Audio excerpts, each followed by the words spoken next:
Hello, everyone. I'm Yamino, the artist of Sister Claire, and I'm joined tonight by. The one, the only, the incredible, the indelible Ash Barnes. I write the missing moments, and I help Eleanor write the comic. Sorry? We both open our mouths to say, how's everybody doing tonight? Well, I was opening my mouth to tell everybody what we are doing tonight, but we are going to be, I am going to be drawing some sketches for Patreon stories that Ash has written recently. And one of them will be of Captain Josephine. Which I know will excite somebody in the chat right now. And I'm also going to be drawing a picture of Henny from the latest, I keep trying to call them missing moments. What do you call them? Patreon stories? So, Patreon moments. Live rights. Live right, okay. I haven't come up with any other fancy name for them. Okay. Which one should I draw first? I think you should do the Henny one first. Okay. Okay. So in this story, it's about Henny learning how to fence from Oscar. And what moment of the story do you think I should draw? You know what we haven't seen yet? Okay. Henny without her top on. What? Like in the story, Oscar tells her to take it off, right? Did y'all hear the watery surprise in my voice? What? This isn't a not safe for work stream, Eleanor. Surprise! Surprise! This is the not safe for work stream after all. No, just kidding. That will come soon. Soon, my children, but not this night. Oh, Lord.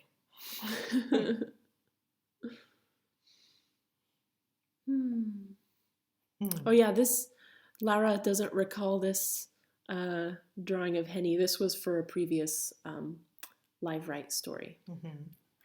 I think this was for the one that functions as kind of a timeline. Yeah, this was for a story this is her when she's much younger than when she's at the Abbey. This is when she's still living in the farmhouse and waiting for the flock who return annually. Mm-hmm. My favorite part of this drawing is actually this fat chicken. I know. I love the way you draw chickens. They're so... Chicken.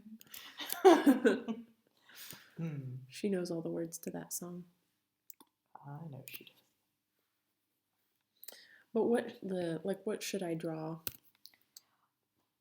Should I draw her with her sword like she is in the cover of one of the early Sister Claire chapters? Yeah, you could do that. Let me find it. Book 1. What's so funny? Laura thought it was funny, the zoom in. I will have your soul. Stare into my bottomless chicken eyes. But yeah, I'd like to see Henny with the sword. Oh no. Oh, this is the original cover. I actually replaced her with Oscar in the new version. Yeah. How dare you? I know. Sorry, Henny, you're not a protagonist. How dare you? Did you keep Marguerite with her weird nunchucks? Yep. God. That are never mentioned ever. Alright. This is the original version of the cover. Let's overlay it with the new one so everybody can see the difference. Jamie's like, how dare. God, they're all wearing heels and shit too. Are they? What? Yeah, look at Jackson. Wow. God. Jackson's not in heels, but Olga is. So like Olga, right? Mm-hmm. Am I right? Where's the cover? Here it is. When we do edits for book 2, I think you should take out Olga's makeup and stuff. Yeah, I think I actually did do edits like that for book 1 already. Uh-huh. But there's a line where Oscar specifically says that she looks good without makeup. Mm-hmm. We need to think of something else there.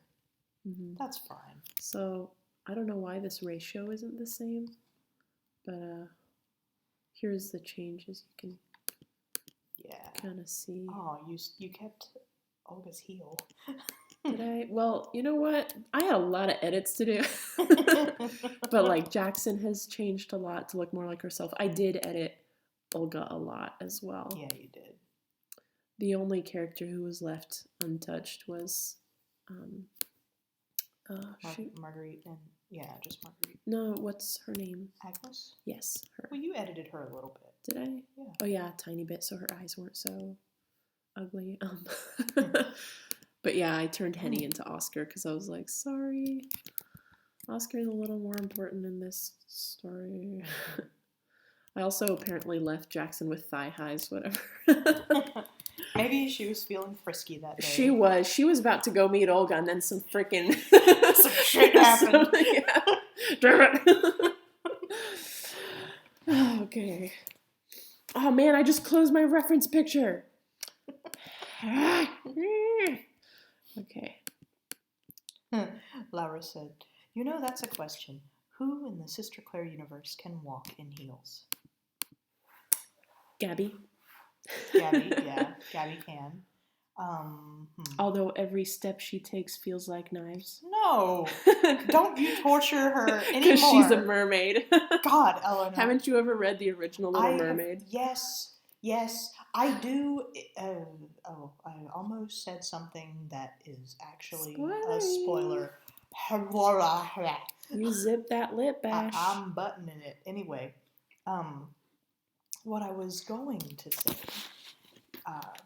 please don't torture Gabby any more than she already is. Gabby can walk in heels.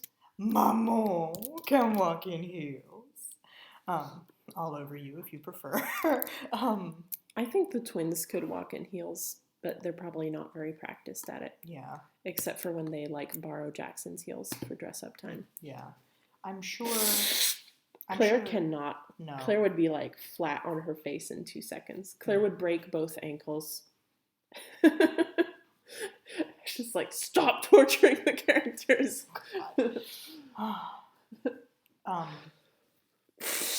Oscar probably can. Yeah, I think Oscar could. I don't think she... Actually, she does. Her custom-made nun outfit that she wears now, it's armor with heels. Damn it, Elena. Elena just can't resist the freaking heels. I just can't, because, Oscar's not tall enough already,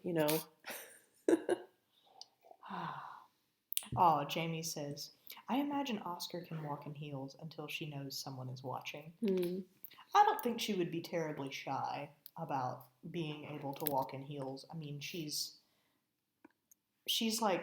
one of the Abby's epitomes of poise and grace going on. So here's my idea. I think that Oscar is dressing up for a nice date, and she goes to meet Catherine, and Catherine shows up in something really cute, and then Oscar falls all the way down the stairs. God! Oh, shit. As I say this, I kick over a chair with all our stuff on it. Thankfully, my backpack softened the blow, or you would have heard this huge clatter. God, Elena.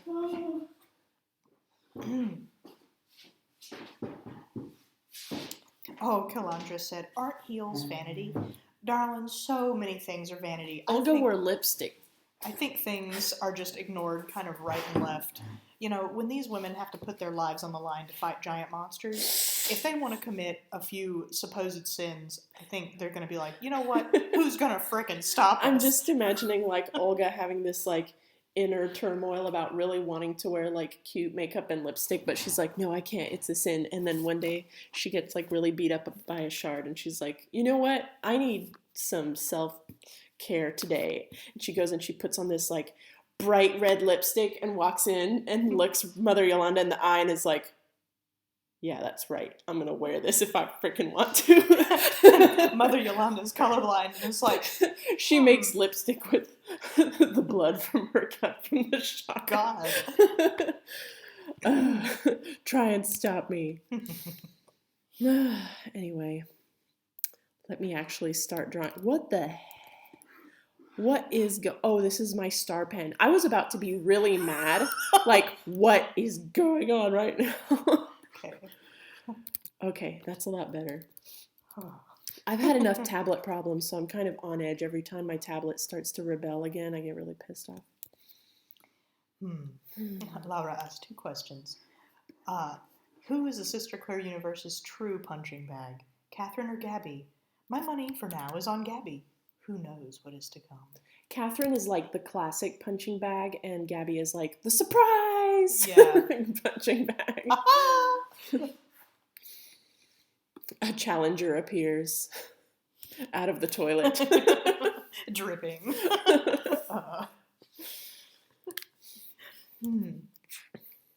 She also said, the question isn't who is breaking their celibacy vows, but who isn't. The question isn't, are you allowed to do it, but can you not get caught? You only get in trouble if you're really way too obvious about it. And even then, Yolanda's just like rolling her eyes and giving you more chores. You kept me awake. That's another missing moment. That's a missing moment we have to edit slightly.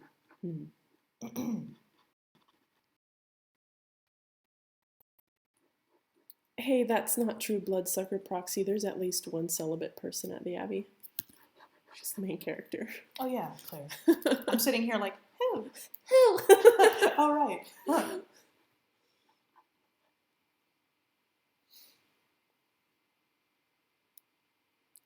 Should I show her holding her sword, or should I show her doing something else?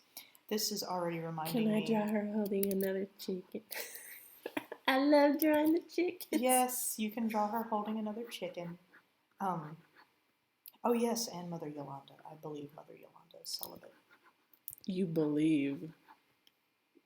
God, Elena. You should have seen what I did with my eyebrows just now, chat. Ooh. Ooh.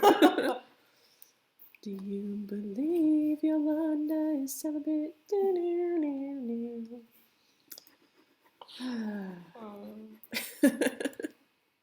I'm sorry. I'm making this into a not safe for work stream.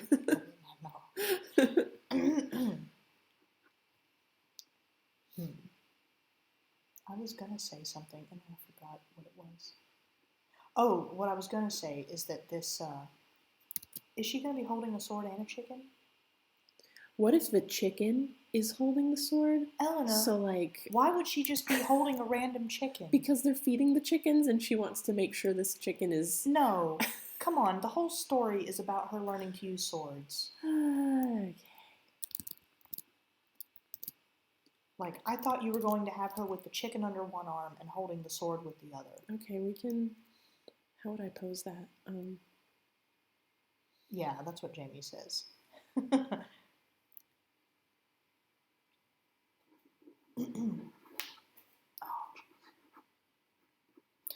Oh, Calandra said the chicken could be on her head.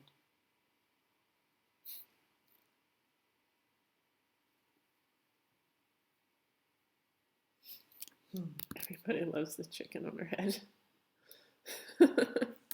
Like the special cameo of Josephine's arm. Laura also said, Oscar could be handing the sword to her. You wouldn't have to draw Oscar, just her arm, like the special cameo of Josephine's arm in the tournament missing moment. So many people thought she was white.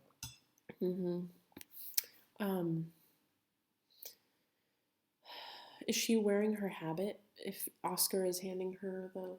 No, she'll be wearing, like, she could just be wearing, like, she wouldn't be wearing her hood and wimple. So everything else but that? Yeah, I've always thought, you know where it belts here? Mm-hmm. I've always thought this is an upper robe that they can take off. I think it depends. Well, I think it can really depend, Elena. They probably have more than one design. No, they don't. It's a uniform. God. Well, then why is there a belt? Because it keeps it, like, tight around them. Also, they're supposed to attach their rosary to it, but I never draw them with the rosaries anymore, because screw that, that's hard. I phased out rosaries in chapter 4.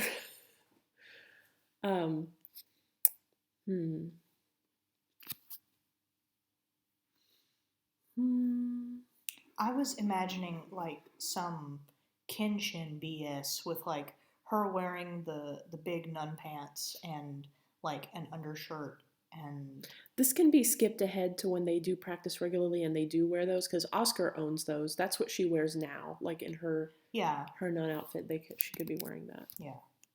Do that.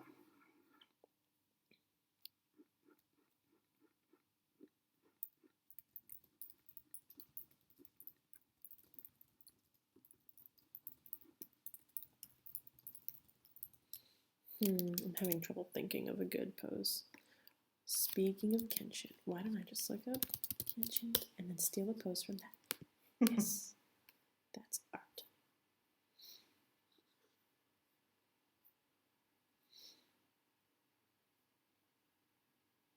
Oh, this is a good dynamic pose with a chicken on her head. That's not even the kind of sword she has, but who cares? Who cares? Hand waves. You know, people sometimes try to get really like specific about Oscar's swords and fencing and all this, and I'm like, it's fantasy. It's Do okay. they really? Sometimes. Not to me. It sometimes in my live rights people have. And I'm like, look, I cannot be an expert on absolutely everything, and I know you're not. Wikipedia. Come on. This is why I'm scared of ever doing a story that involves horses or horseback riding.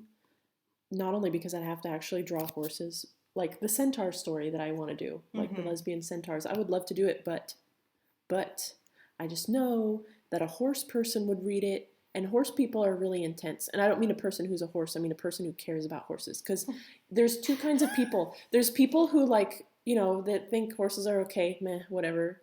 They look cool. And then there's people who are like, horses are my life, you know? Yeah. And they will come and they'll be like, excuse me, why did you draw the centaur wearing that kind of bridle? Don't you know that those are A, not accurately drawn, and B, if it was real, it would be strangling the horse, and I don't appreciate that, and here's a link to like 20 other things you could have drawn, and it's like, it's a centaur.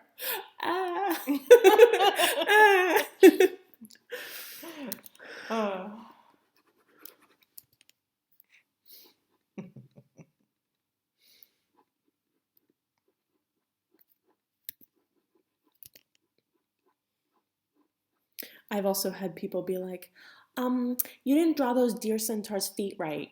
And it's like, deer centaurs don't exist.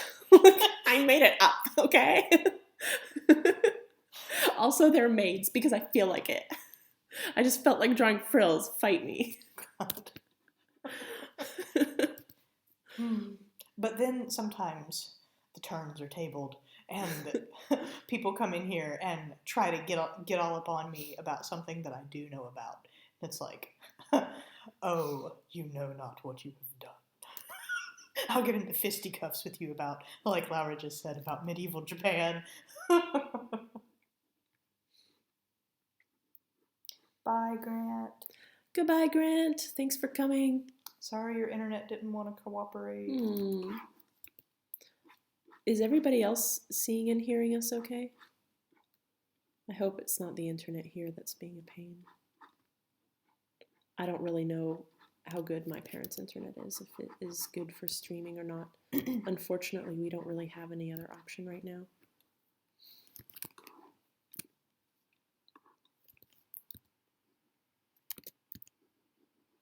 I'm just going to draw her with a different kind of sword. Let's just say she practiced with a different one. Since I removed her from the official cover, this can be like a retcon and say that she used a Japanese sword. I mean, Rosie uses a Chinese sword, so.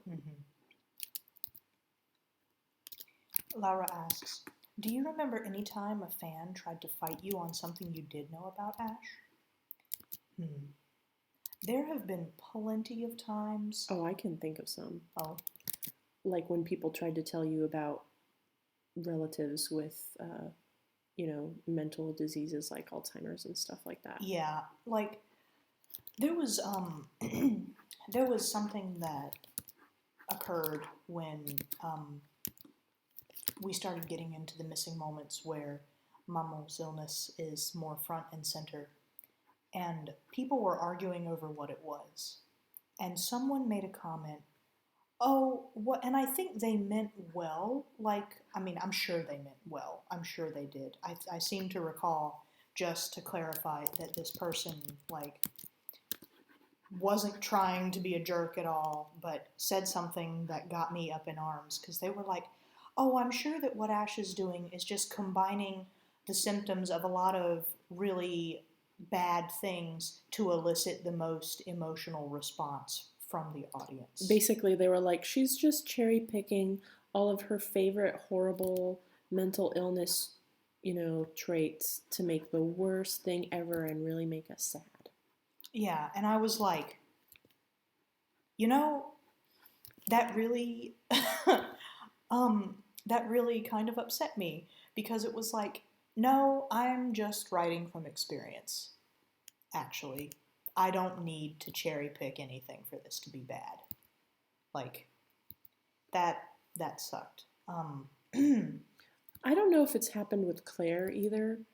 Maybe with Lark, I can't remember, but people have tried to explain things to you about deafness before. Yeah, they have. No one has tried to do it in regards to Sister Claire. Yeah.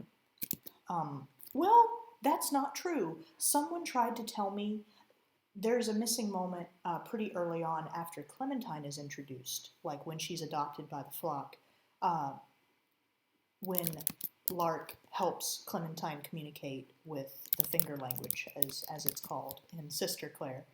And a lot of people were pretty startled by how quickly Clementine picked up, like, she speaks pretty soon to Magpie with the finger language. And it's like, they were like, oh, that's not realistic. I'm like, really? Have you ever tried to learn sign language?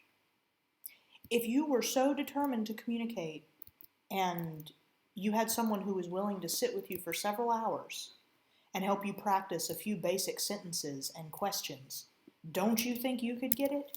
Most people can. It's called, language 101. I mean, it wasn't far-fetched at all, but so many people were acting like it was, and to me it was just evidence of A, people not knowing how easy or hard it is to pick up sign language, and B, really wanting to tell me I don't know something about a thing, which There's a lot of, I'm not going to name any names, but we have some readers who seem just absolutely delighted to find something they think we've messed up on yeah, so that they can mansplain it to us. they Or it's like they are hovering around the site, and the they only comment to point out stuff they think is wrong. yeah, they never say, wow, this page is really beautiful, or I really like this description that you used in the third paragraph. Or, there's never any praise. There's never any indication that they even want the story to continue. But the moment there is a typo or something that they perceive as incorrect, they are all up in there telling us all about it. And it's like, you know what? Okay. It makes me wish there was a button I could push to make a pie hit somebody in the face. Wah wah. But if you look at like their comments on other people's comics, it tends to all be the same too. Like, oh yeah. Karen said something just now that is so apt. Yes, Karen. There are people who need to be right about something every day to feel good. Yes, that's right. Riggy also just mentioned, I remember people were really hostile to the Helsing kids after they were being rude. And it's like, yeah, I remember that too. I mean, it wasn't that long ago. And people were telling these kids that they needed to get a grip and grow up and be reasonable. And I'm like, please do not ever reproduce or be around children ever. You go and tell a bunch of 11, 12-year-olds to grow up and get with it and all this stuff and see how successful you are. Also, you're an asshole. Like, subtitle, you're a giant dick. Enjoy the throbbing.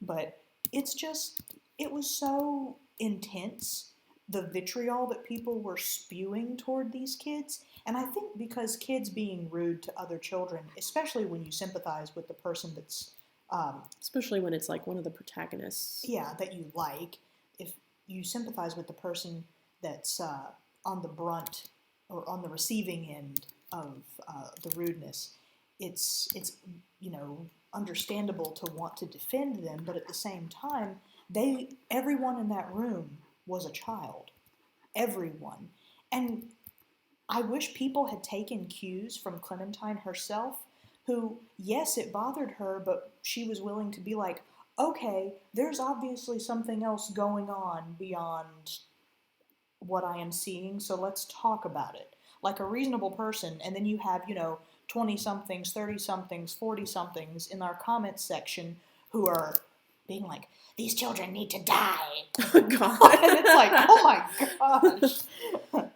Calm your tits. I'm gonna work a damn chicken in here. If I damn well please. Put it on her head. There's gonna be multiple chickens. Okay. Goopy Lagoon says, hey Ash, any tips on writing male characters? I'm having trouble with them and it's making me sad because I feel like I'm limiting myself. I don't really have a... I have a tip. Don't write them. Just don't write them. Elena! Okay. God! Forget about it. Who needs them? I don't have tips for writing male characters. They're very manly and tough. No, that's the exact thing I try to avoid, I suppose. I don't know if you've noticed, but you may have. I don't write many dudes. Because, frankly, I don't care to. My favorite kind of dudes are children because they're a little more relatable to me. I also like writing... The way that I like to write dudes to make them more relatable to me is I make them queer, of whatever spectrum of queer. I make them children. Yeah. I make them the opposite of, or not the opposite, but I try to make them a kind of dude you don't usually see. You are leaking I'm on your sorry. tablet. Oh. I'm sick. God. When I guess, I sat here and told you I don't have any tips for writing dudes, but here's one. So, I think this is going to come straight from my heart simply because I don't usually find male characters compelling unless they are queer or are genuine and kind, or I can see their struggle and really see where it's coming from. Like, look at your male character and look at masculinity and ask yourself how they deal with it. If they're queer, do they have a family that expects them to be different than how they really are? Mm-hmm. Is their family supportive? Are they trans? Are they not? Like, just ask yourself the way your character is and ask yourself what the character is trying to project. I feel like with male characters, often the story that is told is the dichotomy between who they are and who they are trying to be, or the hole they're trying to fill for everyone else. Mm-hmm. And I can find that really compelling if it's done well.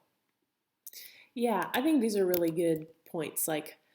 And Calandra said, what I like about your male characters is that they're very non-traditionally masculine. Like Lupo tries but fails, Michelle is so soft, and Cog is just a teddy bear. I guess those are the only kind of guys I'm interested in writing. Guys that kind of don't fit the traditional mold of masculinity. Guys that are maybe trying to and failing and how they're dealing with that.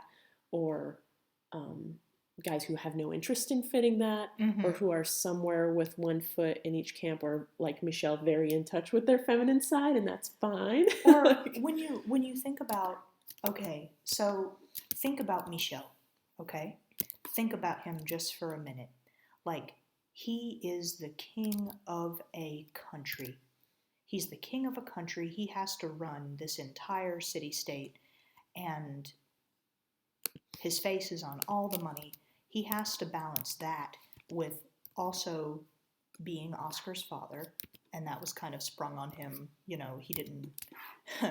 oh my! And think about how he perceives parenthood and what his responsibilities are. There's a live write that showcases the relationship between Oscar and Michelle that I was really proud of. I don't know. I don't want to say that I was exactly proud of it, but I had a good time writing it.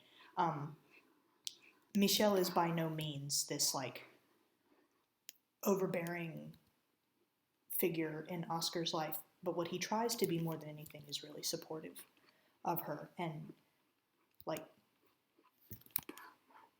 I think that to me was something really important to showcase. It fits in with the rest of his character. All he really wants to do is help his daughter succeed. All he wants to do is help his city succeed. Like his ambitions are to help the flourishing of other things. It ties into why he likes plants so much. And then when you think about it, spoilers here for what's under the castle in Throne of Mare, but when you think about then what's in that room hidden under his study, that's also very significant. He put them close to him. When you think about their nursery, what's it full of? They're not flourishing, but the flowers are. And he always makes sure it's full of flowers. Like, I have a lot of feels about Michelle. But it was really important for me to tie all these things together to make his character. And I guess if I was going to tell you what to try to do with a male character, is to look at their motivations. But I mean, that's any kind of character. I like to think of male characters that kind of buck traditional gender roles regardless of their sexuality. And that's something I really like about the world we've established with Sister Claire, is that we don't have to adhere to any of these societal standards because we've kind of made our own rules for this world. And one of the things I really love about Michelle is that I don't think we've ever made it canon in anything yet. I think we've just talked about it in live draws and stuff. But I really love the idea that he shares a lot of his clothes with his wife, and that they actually like steal them from each other sometimes. I'm getting there. Like when I was drawing the wallpaper of Sylvia and Maman, and then I drew some sketches of Michel afterward with his little inner tube looking sad because she took his hat that he was planning to wear to his pool party that day. Like, I was going to wear the pink one today. And I like making a character like him who, in any other story, you would assume that he was gay, but he's established as a character who, like, I don't want to say he's not into men, but he obviously is, you know, into his wife and everything. And I like having a character that people might assume is gay, but he's not. He just happens to fit with some stereotypes people would assume only gay men would do. People are asking about Oscar's birth mother. No, she is not alive anymore. But Riggy wants to know, if Oscar could, would Oscar want to find or reconnect with her? Absolutely. What would she ask her mom? I think she'd want to know. I think that Maman has probably told Oscar a bit about her mom because Maman knew her. Yeah. Just in kind of a vague sense, like, but I don't think Maman knew her super long. No. Certainly not well, but like, I think Oscar would want to know why her mother didn't tell the king. Like, you know, why did you keep me from my father? Did you think? Well, I mean, I think you're also expecting a lot of Oscar's mom. She was not really in a position to just march up to the palace and be like, hey, I have your child in me. Like, who would believe her? You know, probably multiple people would have tried things like that. Well, plenty. I mean, it's in the live right. Are you not remembering the live right? No, it was a long time ago. The live right it's established that her mother worked in the palace. Oh, okay. Yeah. I had been remembering an older headcanon about her mother that was before you did that live, right? Yeah, but like, if we're going based on what I wrote in the live right, which we don't have to, but I'm going off that, like, Even so, though, like, imagine the people who would have tried to cover it up to protect the young king. Yeah. And at the time, he wasn't the king. At least I don't think he was. I would need to consult a timeline. If he wasn't the king at the time, even more reason for her to Uh-huh. keep it a secret, because his parents were not forgiving people. No, And his imagine parents what were. they would want her to do if they found out about this. Yeah. Or even like, even beyond that, even if they were like willing to take the child, which like they may have, considering that the if they were willing to like legitimize the child, if they were willing to do that, which it's possible that they would have, considering that that family does not have an easy time with children. Um, like, I feel like they would have not let the mom be in on the picture at all. And, you know, Oscar's mom was like, oh, hell no, you can't have my kid, bye. Mm-hmm. These are all things that she probably would have thought of. And, Mm-hmm. you know, I think Oscar would still want to talk to her and know her reasoning. Oscar, I'm sure, is able to think of these things herself. And I don't think she, like, blames her mom angrily for any of this. I think she would just want to talk to her about it. Mm. Oh, Kilandra wants to know, what were Michelle's parents like? Evil! They were evil! Evil! Evil! They were evil! My headcanons are, I have many headcanons about this. I don't know if Eleanor does. Do you have any? They're mostly influenced by what you told me. Mm-hmm. I've often thought that Michelle's mom was a real piece of work, and she was the one who mostly ran the kingdom, while the king, an imposing figure, was nevertheless really swept up in her willing to go along with pretty much everything she said because he admired her so very much, and was a lot like Oscar in the admiration. Like, once you have Oscar devoted to you, she's devoted. You know,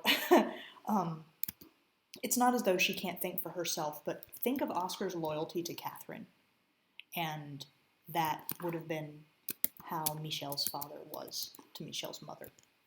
How have you ever written anything about Michelle's sister? Rose? Mm-hmm. Anything official?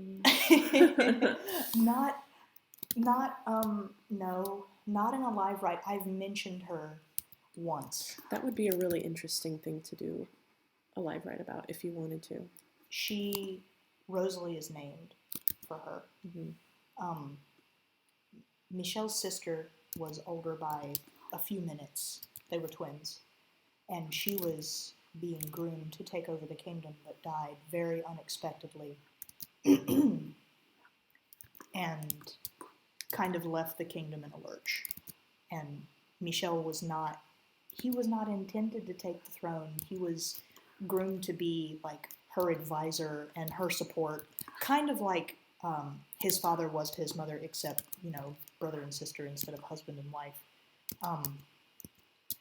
It was kind of assumed that he was just going to help her, not try to run the kingdom at all. And when she died, it was a very hard time in his life, especially then considering that he was not looked upon favorably by the people. He was considered weak and unprepared, which was true. Both of those things were true. And then he went and made a move, which pissed off people endlessly and ended up being a really good idea, but at the time was so scandalous. He married a foreigner. He married someone from a kingdom that was pretty far away and brought Sylvia into the picture. And now Sylvia is much beloved, but there's still the issue that she still has not produced an heir for the kingdom, which is why they're starting to look at Oscar.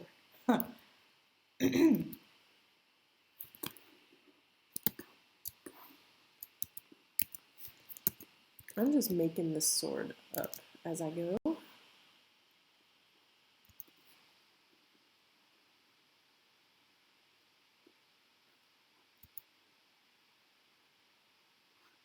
Mm.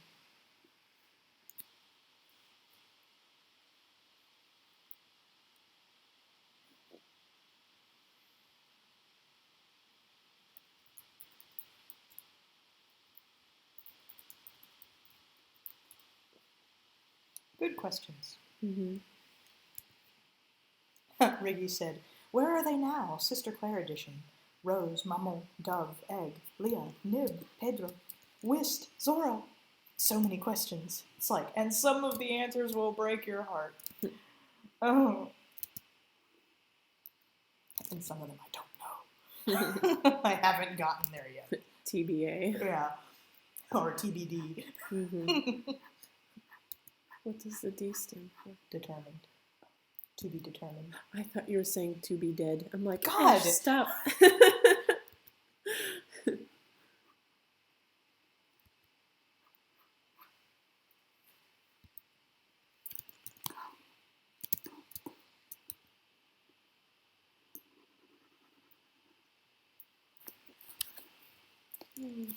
I need it. I have 34% battery. Sure.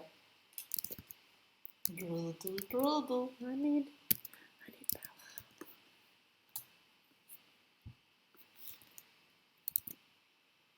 Oh, Kalandra wants to know. This will sound odd. No, it doesn't, darling. But who is taking care of the pets while you guys are abroad? Do you miss them? I miss Rosie so much. Me My puppy. My baby. I miss Zeke as well, but he's not nearly as cuddlesome as Rosie. Nobody misses the cats. I'm just kidding. I even miss the cats. But we're having somebody watch them at our house. Rosie is at a different sitter because we wanted her to be at a place that had a yard, and we don't. So we have someone who's watching Rosie at her house, and Rosie probably doesn't even realize we're gone. She's having such a good time. Yeah, like maybe the next time we travel for any significant amount of time, we have one pet sitter who comes to our house to watch, like, to pretty much stay at our house and watch all of our various creatures and possessions so none of them walk off and or starve. And maybe when Rosie's a little bit older and can stay in her crate for longer periods, we'll just leave Rosie at home too. But Rosie's a growing puppy. She turned 6 months old on December 2nd, and she's about to hit her biggest growth spurt. The person who watches Zeke and the cats spends the nights, of course, but during the day is not usually there, which is just fine for old man Zeke because he just spends most of the day sleeping and, staring out the window at squirrels, and he's allowed to roam the house. Rosie has not yet achieved that level of independence, and we didn't want her to have to just stick in her crate all day. We've never treated her that way. We don't want to start now. So we didn't want her to be miserable while we were gone. So that's why we have Rosie being watched by somebody else. She's kind of on her own vacation right now. Mm-hmm. The other sitter has a dog that she's best friends with, and they just play all day and get really tired. Yeah. So she's having a good time. Elena and I were discussing it earlier, that when we get back, we always seem to forget while we're gone how small Zeke is. He's only about 15 pounds. So when we get back, Zeke is going to look so tiny to us, and then we're going to look at Rosie, who will look even bigger because she's hitting her biggest growth spurt. I'm sad I'm missing it. Me too.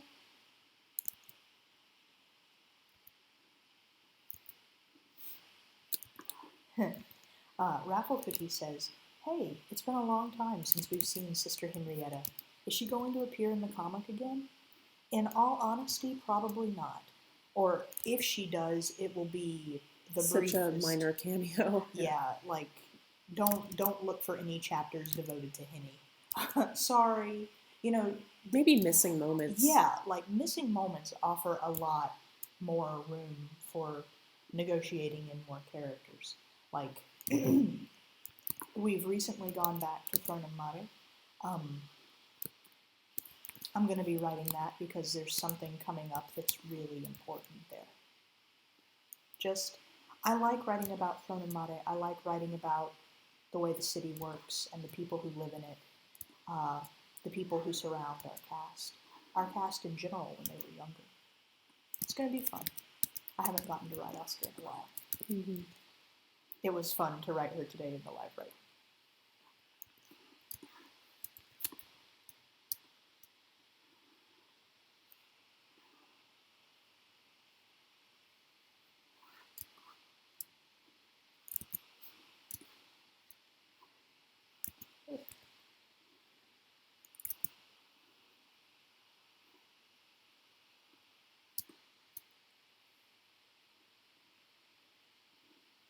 Oh, I should start updating the schedule.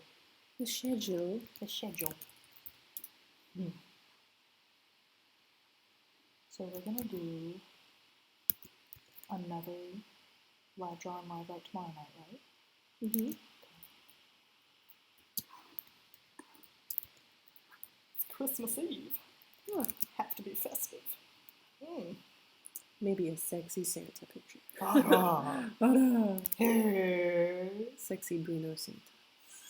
I would love that so much. What day do we leave for Paris? I don't know. I'd have to open up my calendar. All right, I'll look. Maybe I should have the tickets.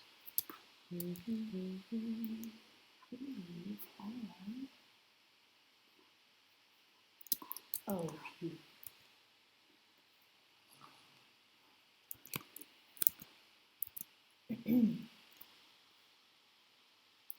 Tuesday.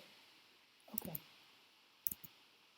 Let's just do live writes and live draws the next few nights, okay? Is that okay with you? Around this time? Okay. Speak up.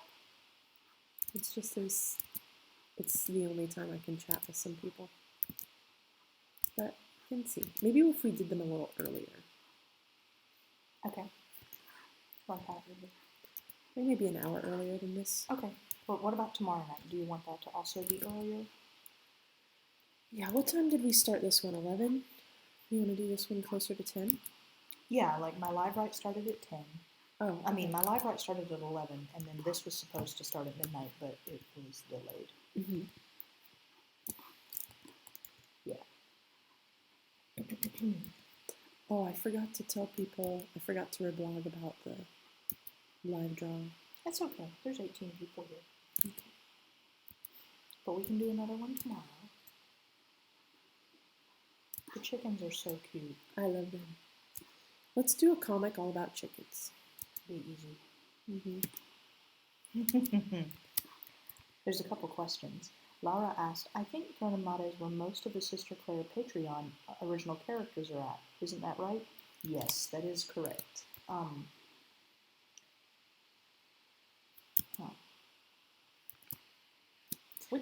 It's because at the time that we first started allowing people to put their OCs in the story, it was all centered around Throne of Mate. So because people wanted their characters to appear sooner than later, they opted to have them be Throne of Mate based. Yeah. We really need to edit the number of open spots down. Because there's only so many characters we can introduce. But there's also so many characters we can just... Eleanor! For those of you who... Well, I'm the only one who can see it. Jeez. For those of you who aren't, oddly perceptive, Elena just made a cutthroat motion. She's like, we can kill him.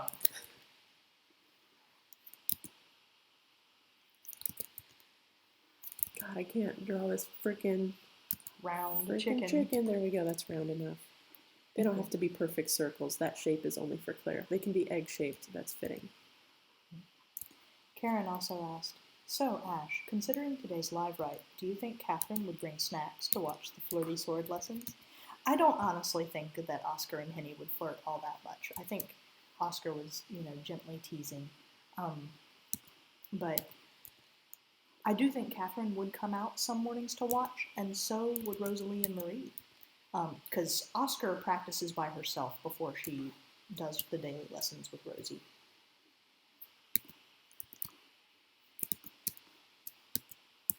I thought about trying to make that clear in the live write and then decided it didn't matter to mention. Also, I only had an hour, so I was limited in what I could mention.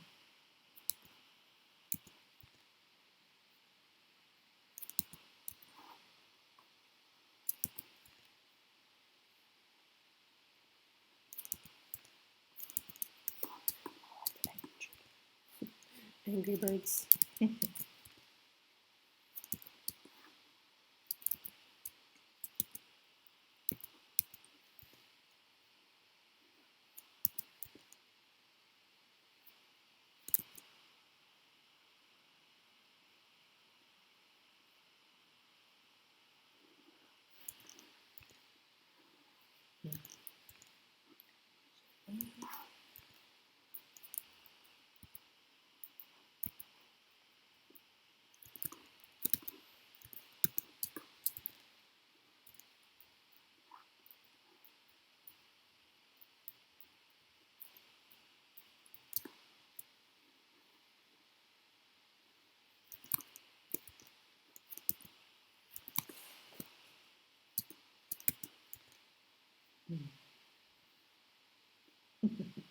They're so fat and cute. Mm-hmm. I think it's finito. I put more effort into this one than usual. Yeah, I think it's great. Oh, Maddie said, I just double checked. Did you call a 15-pound cat small? Our cats are like 7 to 9 pounds. No, I was talking about a dog. Zeke is a miniature dachshund. Well, he's technically not a miniature. He's what they call a tweenie. That's the dumbest. He's a tweenie. Oh, miniature dachshunds are supposed to be 12 pounds and under. And standard dachshunds, I think, are 20-something pounds and over. But there are so many dachshunds who exist in the middle spectrum, and they are called tweenies, or betweeners. Tweenies for short. Okay, I'm done with this one. This is most excellent. Good job. Now time to draw Josephine. Yes. Yes. Although I've technically used up my hour, but I will draw because somebody is here who will appreciate it.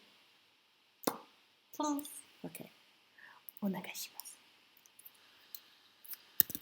Okay, but I gotta go to bed right after this because we are trying to not stay up until 5 a.m. tonight.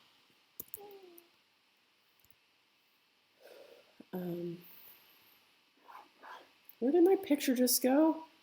Ah, picture. Come back. Did I? Here it is. Okay.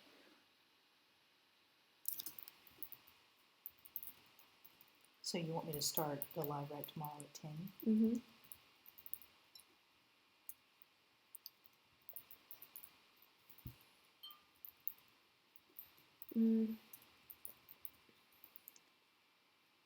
How should I draw her? You could draw Sabine kissing her cheek. One character, please.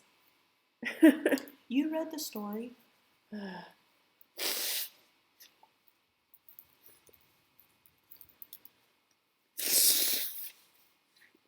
Yes, these drawings will be posted. I can post them on Tumblr, along with the last ones that I drew. I can have her tugging at her collar because it's hot.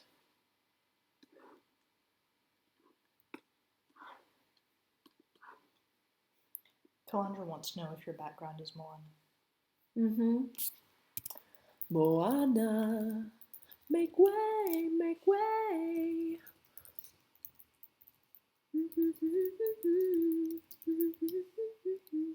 Oh, Calandra, that is the sound of drinking tea and sniffles. There is both going on here. A bit of both.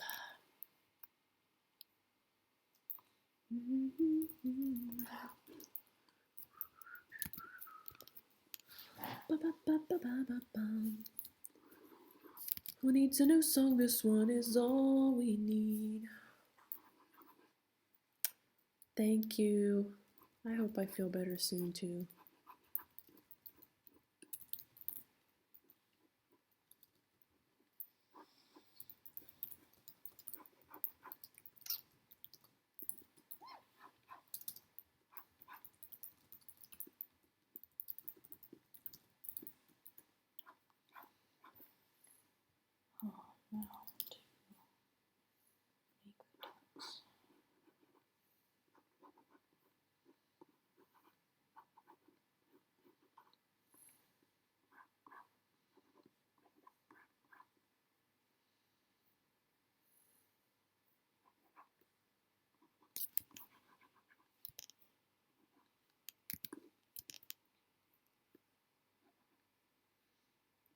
Hidden Figures isn't out yet, is it? No, I think it's coming out right after we get home, which is good because I want to see it.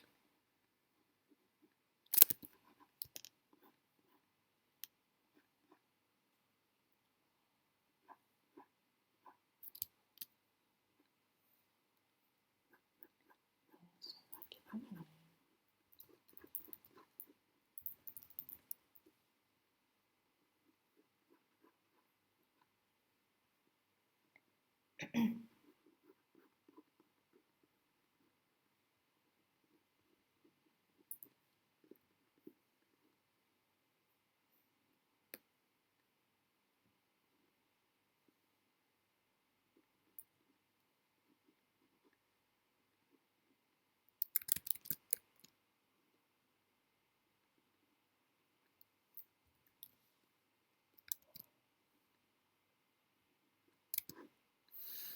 What? I'm trying to draw her looking annoyed with the heat.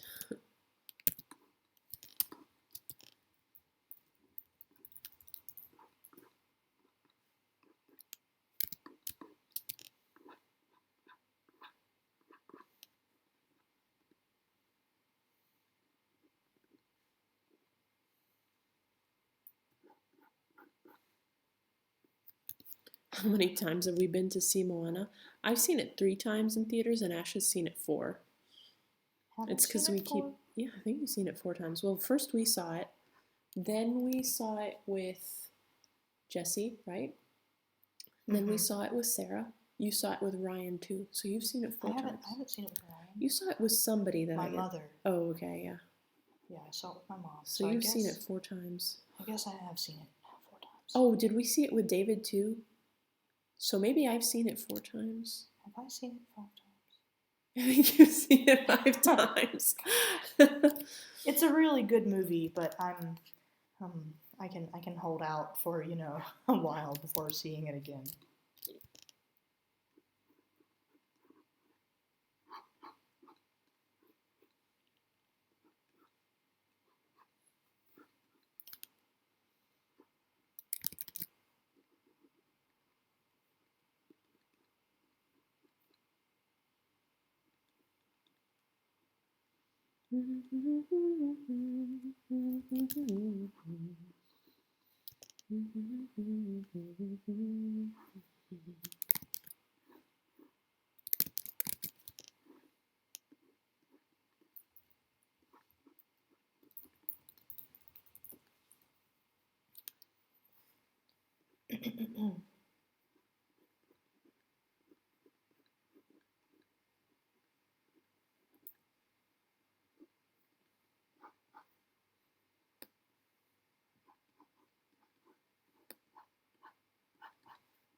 What? What? I messed up a thing.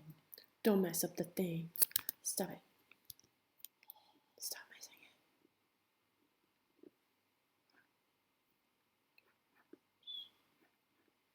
it. Whenever I make links and stuff in the schedule, I always have to go back and double and triple check them to make sure I've done it correctly. Because it's so easy to copy paste the wrong thing.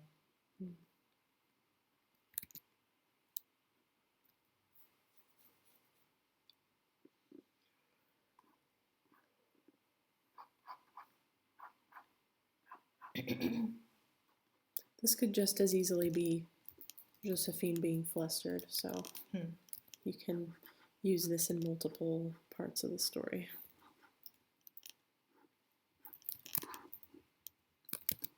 Her head's a little too big. I draw everybody with child proportions or young adult proportions. Kalandra wants to know if this is my first time in Europe. No, it isn't. I was here when I was 15. I had my 16th birthday in Switzerland, actually. But I was only here for 12 days the previous time. Not that I'm here for much longer this time, but I wasn't able to take my time. It was like this marathon of leaping from country to country. I was sick at the time, and I don't remember very much of it. This time is much nicer.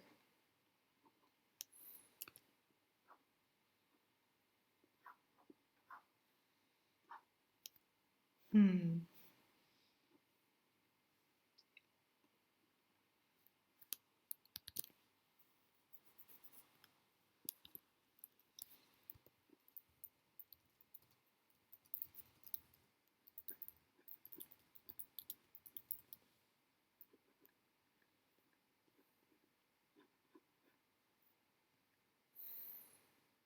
Laura says, "Hey, Ash, want to help me tell the people about Oscar not realizing Josephine is married? I know that we thought of that and that it was funny, but I'm so sorry my brain just went like with static. I'm like, oh no, oh no, how did that happen?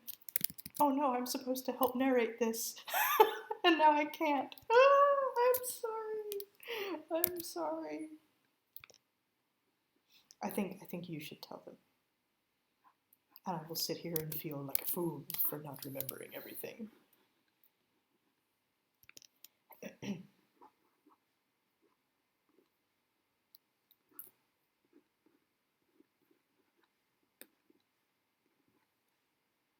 I think this picture is coming out pretty good for a character I've drawn literally one time, or two times before this. Three. Three? When was the first time? I'm not counting her hand cameo. No, you've drawn her. Oh, you're right. There was the picture of her sitting in the chair. Well, there was a picture of her sitting in the chair. You drew her for my birthday. That's what I'm talking about. There's that, and I'm talking about this reference picture. Oh. Okay, so maybe I've drawn her a total of 3 times, not counting her hand cameo in that one missing moment. But I like how she's come out here. Mm-hmm. Since this is more of a close-up of her face, can you give her the lip scar? Where is it? I can't remember which side of her mouth it's on. It's not in her reference file. I know, because you refused to draw it saying that it looked like she had some tooth thing. Oh, no, she doesn't have it on the missing moment either. She's got a tiny mouth scar and a silver tooth. That's what I wanted you to draw, but you're not really seeing her teeth here. No. That's okay. That's gonna make her like the 4th character that has a mouth scar. It's not. It doesn't look the same as theirs. Like it's not like through.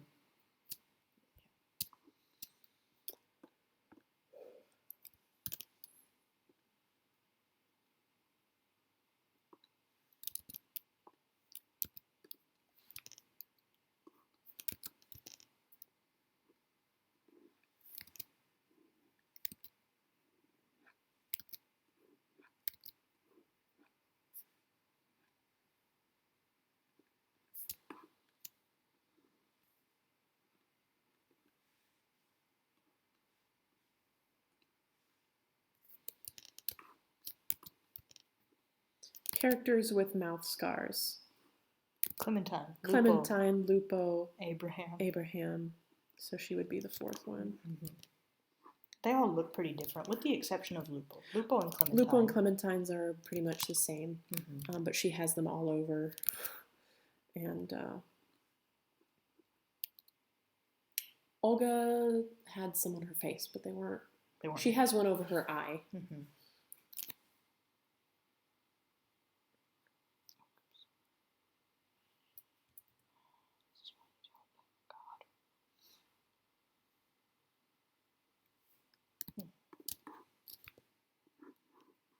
Done this one.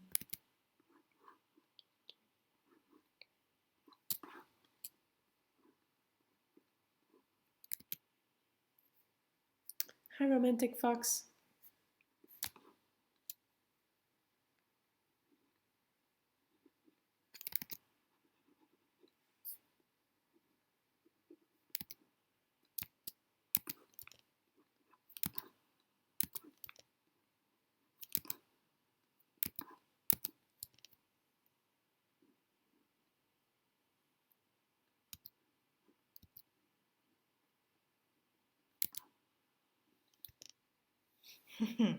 Proxy asks, is Lupo's mouth scar an Assassin's Creed reference like his outfit? Yes. Sure. Yeah. I don't know. I've never played Assassin's Creed, but I wanted to base his outfit on something that looked like something a teenage boy would think looked cool and something that matched the setting of the city, which is based on Florence, which is very stark black and white. So I looked at Assassin's Creed for reference, but I also figured Lupo would be the type to have some scars too. He probably got it trying to like open a can with his teeth, but he'll tell everybody that it's from like a street fight. Every time he's asked about it, it's a different story. And then if Ozzy's around, she like jumps in and interrupts and tells the truth and embarrasses him in front of his potential friends. He gets really mad. Raffle Cookie asks, how did Clementine get her scars? And Calandra answered, Clementine's father abused her.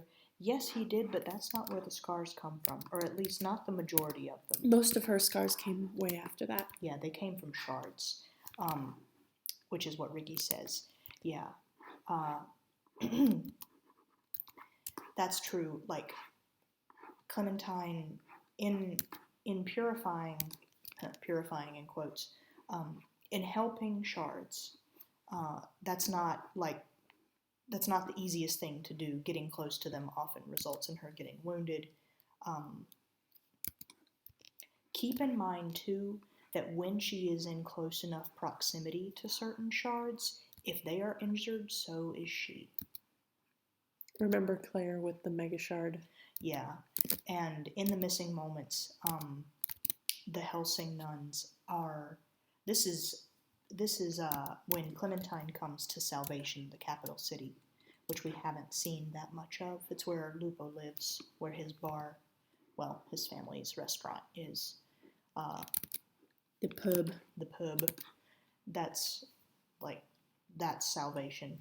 But what was I just talking about? Scars? Oh, scars, right, yeah. So I lost my train of thought. Clementine's scars, where they come from. About shards, how she can get them from being in proximity. Oh, right. So it's mentioned that after Clementine teams up with the Helsing nuns that are stationed at Salvation, it's mentioned that they are kind of tackling a shard together, and one of them shoots a bolt through the shoulder of the shard, and a similar wound opens up in Clementine's shoulder. There's a missing moment picture where she is shown with the bandages from that wound.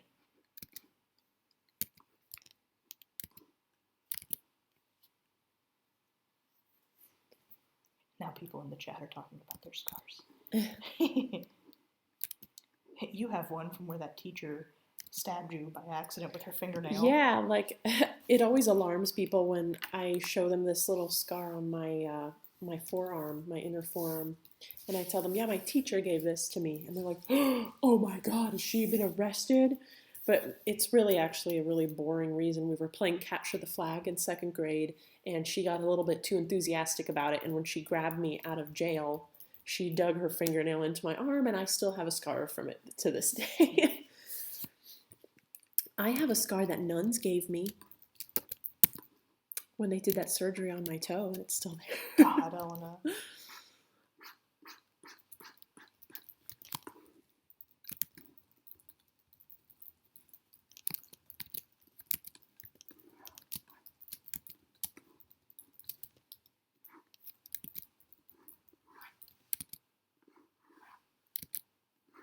I have a lot of other scars that nuns gave me, but they're all emotional ones. Not visible ones.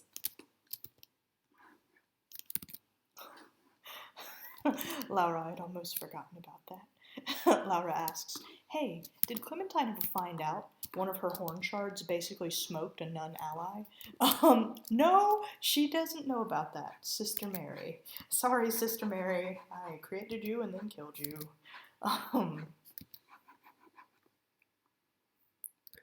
Sister Mary shish kebab. Sister Mary burned alive.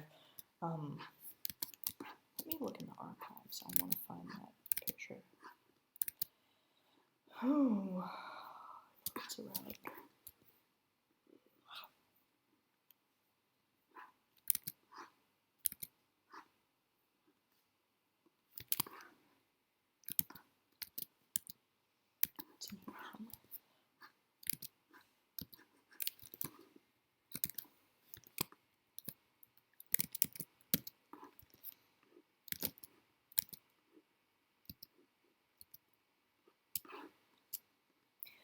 I forgot that I had it be Sister Anusha who shot the shard with the bolt and thus hurt Clementine.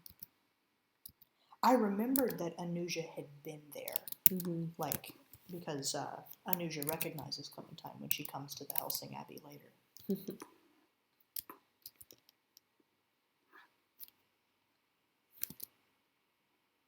I'm glad you like it, Laura. I also really like it. Glad.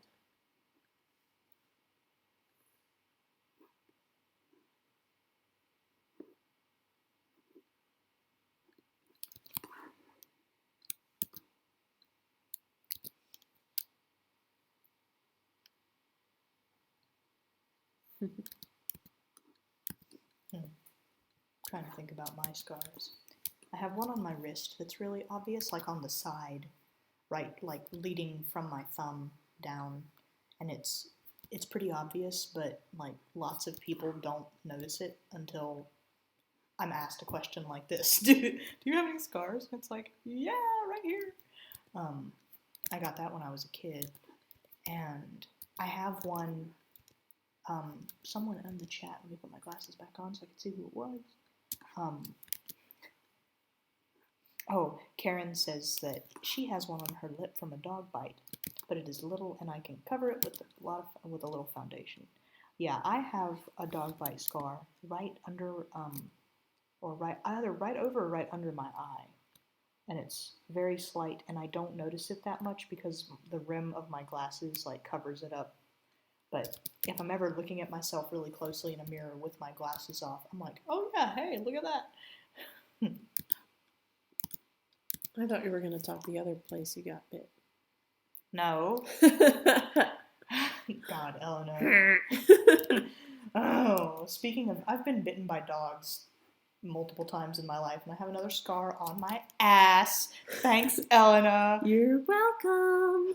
On my butt cheek from a dog that bit me.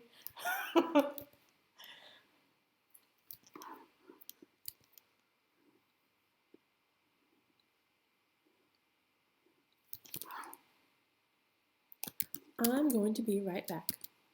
I have to evacuate that tea that I guzzled earlier. I'll be right back. Okay. Oh.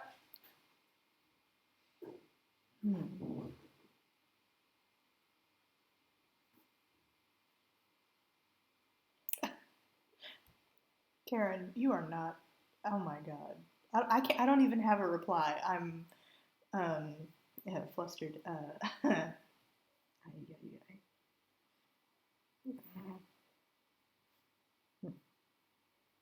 Anyway.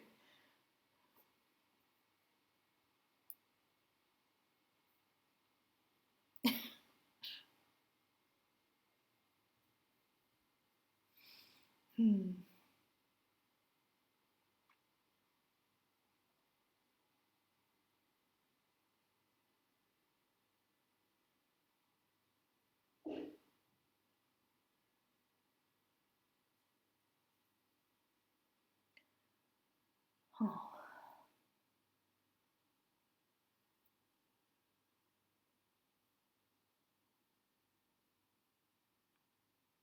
Do you, Laura? I'm really glad. I like her hair short like this too. I think Elena's going to draw the ponytail, though. I can see it in the light sketch.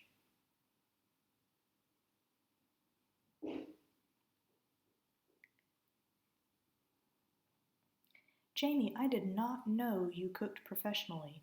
Like, you told the cheese story earlier, and I paid attention to that. But I didn't know you cooked for some reason. That's really cool.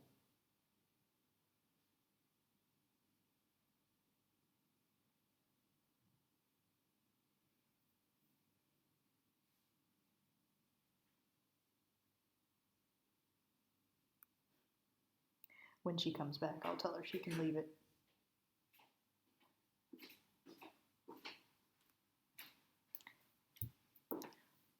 Yes. You can leave her hair short. Oh, did she get a haircut? In a lot of, yeah. Like, she can keep her hair short sometimes. Hmm. I think it has been agreed that it's cuter this way. Okay.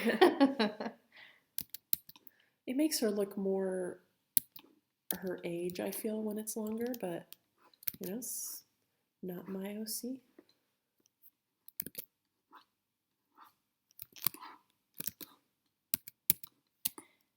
Laura, help me. How old would she be here if Oscar is...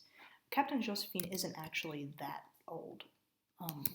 She, like, her hair and her affected way of talking make her seem older. Also, she's really worn a lot of the time, so that doesn't help matters.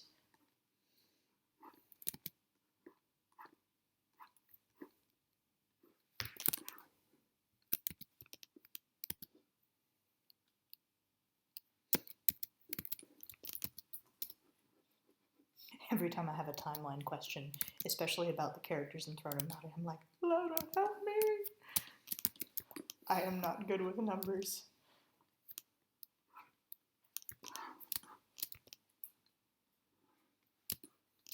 She's 38.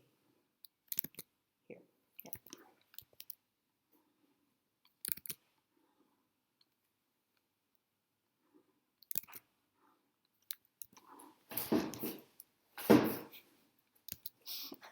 She's the timeline guardian. Guardian of the timelines. What is that from? It's from a Vine. From... Oh, okay. Kronos quivers before her. Fuck off. Oh, okay. That one. Back off.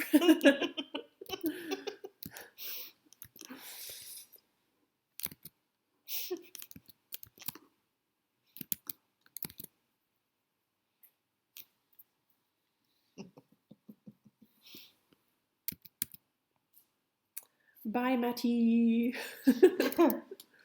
Bye, darling. Hope you have a good night. Thank you for coming. Yes, thank you very much.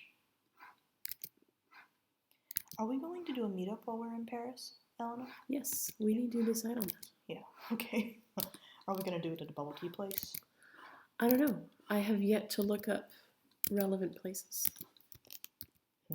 We could possibly also do it at that cafe manga store. Okay. I'll look up bubble tea Paris. Oh, there's a bubble tea bar. Oh. And it is very highly reviewed. There's a lot of bubble tea. Wow. Oh, things have changed in the 6 years I've been gone. Bubble tea everywhere now. The kids don't know how good they have it. Back in my day, we had to order bubble tea supplies from Amazon.com and have them delivered to your mother's American APO address and make your bubble tea at home by hand. Or you had to settle for the bubble tea at the Asian market that came in a can, and the bubbles were microscopic and very soft. Very Too not, soft, not in fact. Good. Melt in your mouth, sort of soft.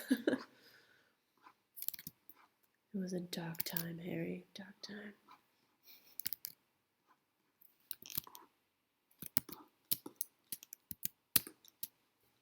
Oh, Ricky asked an interesting question that I'm not sure we know the answer to. What is your estimated total readership? You know, if I wasn't in the middle of this, I could try to log into my Google Analytics and see how many people view the site per day on average.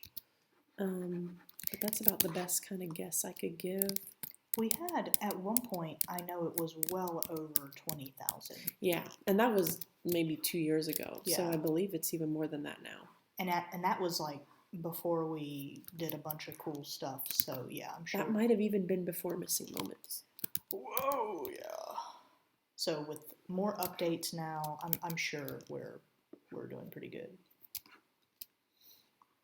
Laura's asking about bubbles. Are they not normally soft? She asks. They're crunchy? No, never crunchy. That'd be terrible. They're supposed to be soft. Chewy, like a gummy candy. Kind of, yeah. Like if you imagine slightly softer than the consistency of a gummy bear, that is what they're supposed to be like. And sometimes places boil them just a little too long, so they're so soft that they give no resistance whatsoever, and they just kind of dissolve in your mouth. They taste mealy. Yeah, it's gross. Disgusting. And then some places don't boil them long enough, which means that they're done on the outside, but the inside is still like kind of powdery and dry and bleh. So gross. Yeah. The problem, Elena has talked about this before, but the problem with bubble tea and people having it for the first time is that if they have it at a place that doesn't know how to do it right, it really kind of sours the whole experience. Mm-hmm. That's why if you're ever going to try bubble tea for the first time, I suggest going with a friend who knows what they're talking about, or at the very least look at the reviews of the place before you go, because you don't want to try a really bad one the first time and then be like, I hate bubble tea, because there's so many kinds of bubble tea, and there's also so many ways to do it wrong, so you really want to make sure you go to a place that does it right. Yeah.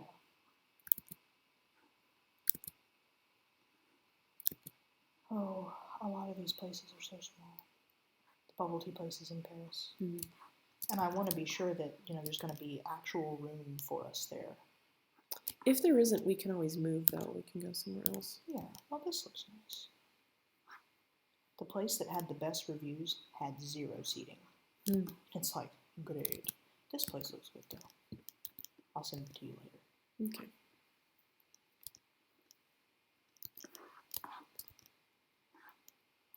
Riggy said, I have a really good, authentic Asian market that makes it, and I love it. I really like the lavender tea they have. Ooh, that sounds really cool.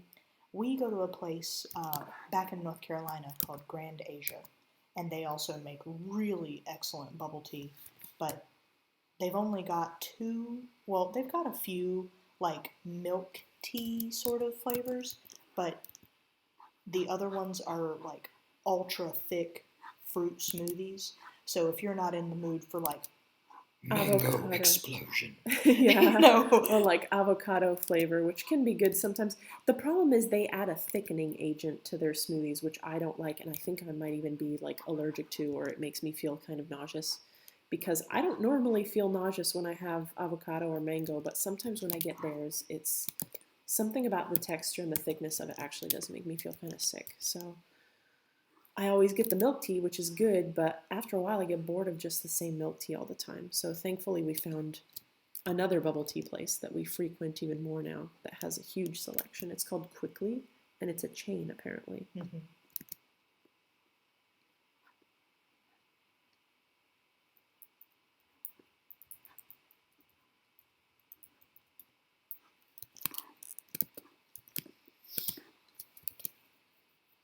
Short little fingers. Well, they're in perspective. Oh, okay. The canvas is turned. Okay, there. Yeah, it was turned for me, so it looked like they were especially. I know what I'm doing. I'm a professional. Professional.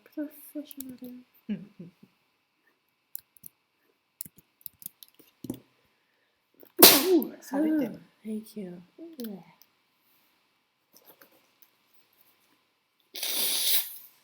She's standing there hating her stupid cake. She's like, oh, I hate being important.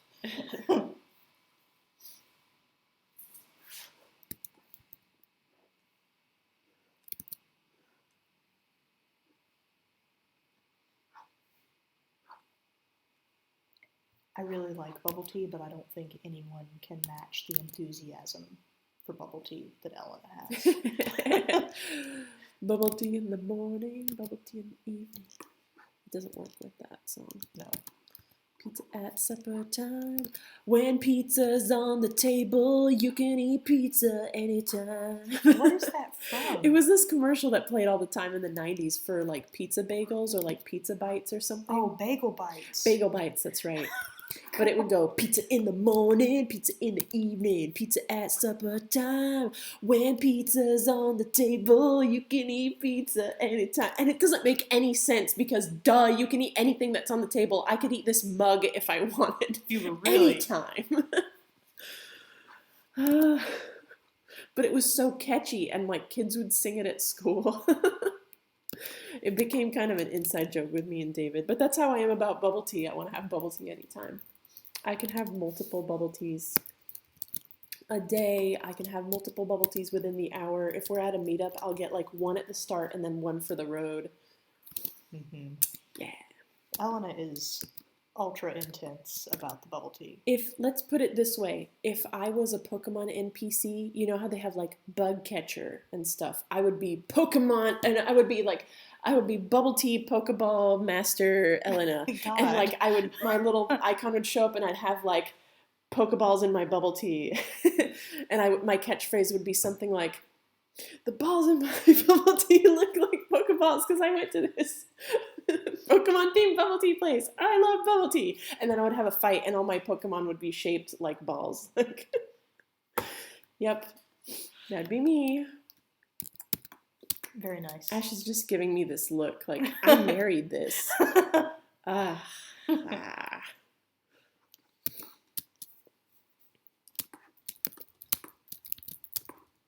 I think it's done. I think it's finito.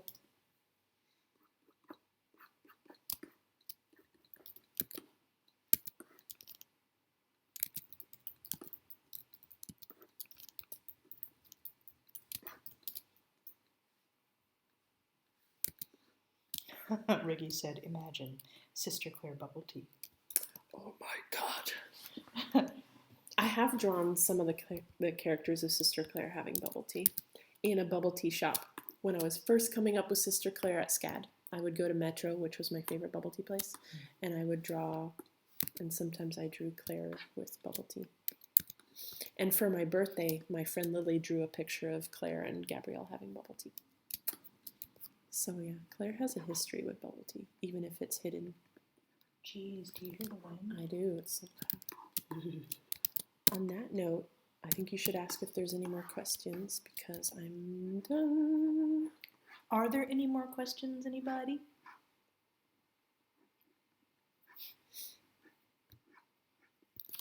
Whenever I ask that, I always look around the room expectantly, and I don't know why, because, it's not as though someone is going to materialize and be like, yes, me, I do.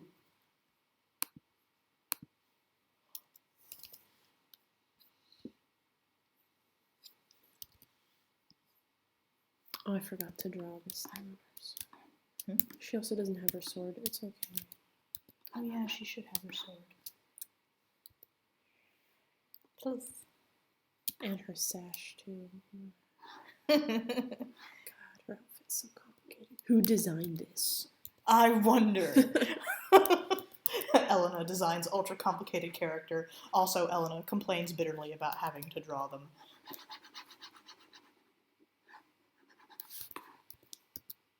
We're not traveling tomorrow, Karen. At least no farther than the city center. Yeah. We're going to go get something that we saw tonight that I really wish I had put in my face. It's this, there were these two, old ladies stirring these giant skillets of, what would you call it, Elena? They were potatoes and Swiss cheese and herbs. It's like a Swiss food. It had white wine, potatoes, and Swiss cheese, and probably some herbs. And it looked so amazing. It was like this. Would you call it a stew? Maybe. It has a name, I'm sure. I'm sure it does. But it looked so amazing. It looked like something that you would see on one of those, shows that travels to areas and this is a regional delicacy. And I want it so bad. So tomorrow we're going back to the Christmas market where we saw it, and I'm going to eat it. And maybe I'll also finally get to eat roasted chestnuts. Yeah. I'm excited for those. I'm excited for hot chocolate with Baileys. Oh, Laura wants to know, the New Year's surprise, is it going up December 31st or January 1st? January 1st. January 1st, yeah.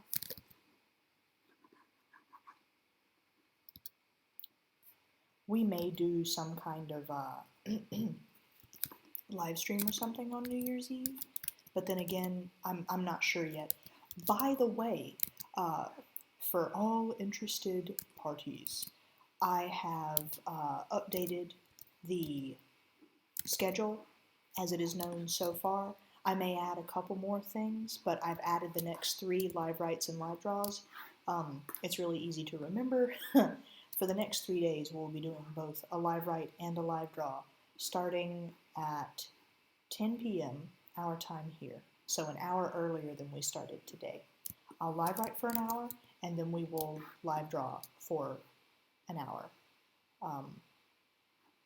I don't want to sit here and say at least, because we would prefer to try to keep it short, just so we don't whack out our schedule. Lara wants to know, where will you girls be on New Year's?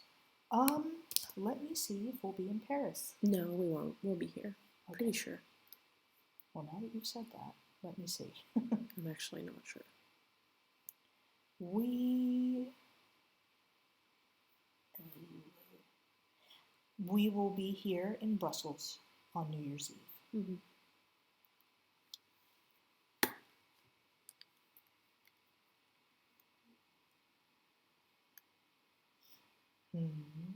All right, are you done, dear?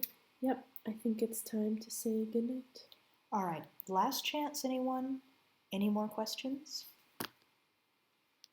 Until tomorrow.